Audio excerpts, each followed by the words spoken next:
আসসালামু আলাইকুম। এই ছবিটি দেখে আপনার কি মনে হচ্ছে? খুবই সাধারণ একটি ছবি, তাই না? কিন্তু এই সাধারণ ছবিটির পেছনেই একটি অসাধারণ গল্প লুকিয়ে আছে। ছবিতে থাকা এই ব্যক্তি আফ্রিকার একজন নাগরিক। তিনি সৌদি আরবের মক্কা এসেছিলেন পবিত্র হজ পালন করার জন্যে। এসেই তিনি ছুটে গিয়েছিলেন মদিনাতুল মুনাওয়ারায়, যেখানে ঘুমিয়ে আছেন আকায়ে নামদার তাজেদারে মদিনা নবী মুহাম্মদুর রাসূলুল্লাহ সাল্লাল্লাহু আলাইহি ওয়াসাল্লাম।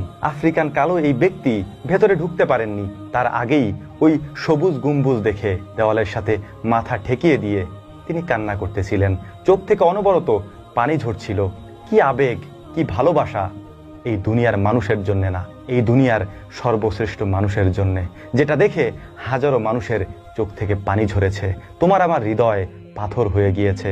আমরা আমাদের হৃদয় দিয়ে এভাবে কখনো চিন্তাও করি না। আফ্রিকার কালো এই ব্যক্তিকে দেখে আজ থেকে 1430 বছর আগের বেলাল রাদিয়াল্লাহু তাআলা আনহুর কথা মনে পড়ে যাচ্ছে।